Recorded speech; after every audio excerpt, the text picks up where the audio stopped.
In this reading from Matthew chapter 6 verse 19, Jesus reminds us not to keep hoarding for ourselves earthly treasures where rust and moth destroy. Instead, he urges us to stockpile heavenly treasures for ourselves.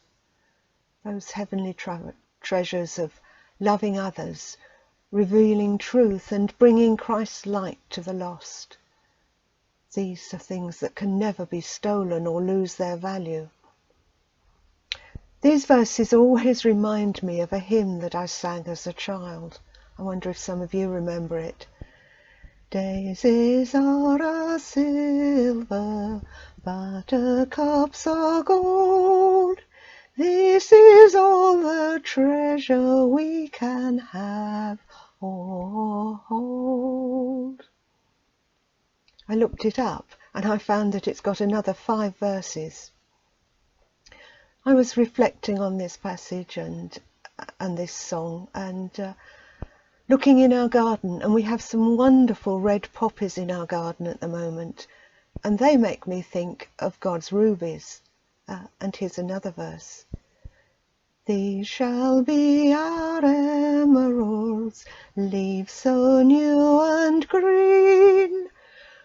Poppies make the reddest rubies ever seen.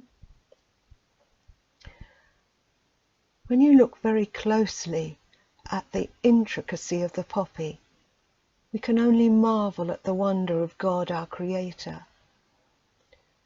As I reflect on this picture of the poppy in our garden, I see a brilliant light at the centre of the cross with a crown of thorns.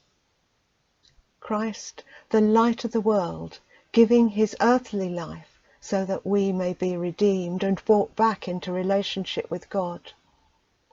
This is not just a poppy, it's not just a marvel of creation, but a symbol of God, Father, Son and Holy Spirit, a reminder that we are not alone, but that we work together in unity with each other and our God. Today's reading encourages us to look again at where our heart is. As Jesus continues to say, your heart will always pursue what you value as your treasure. Where is our treasure, our focus? Is it on God, God the Father, Son and Holy Spirit, always in relationship? Or is our focus too much on the material things of our lives? During this last year and these months of the pandemic, I guess we've all been very much focused on how to survive. So I've been asking myself, what is it that gives me sustenance and hope? How do I turn to God, my bedrock?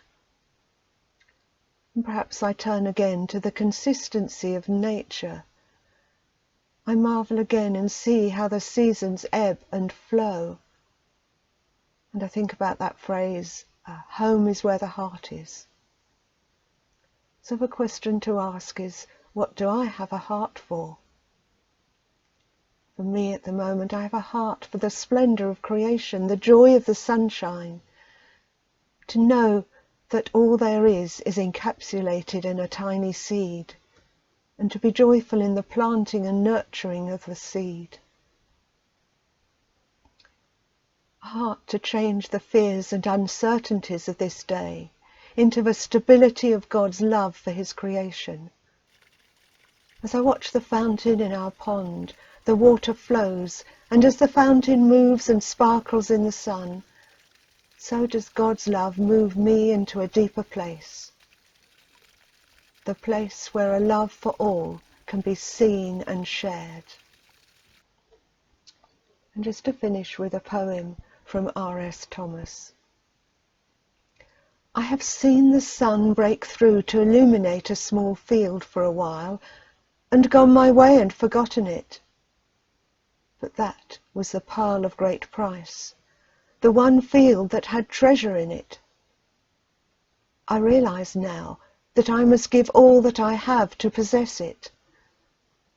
Life is not hurrying on to a receding future, nor hankering after an imagined past.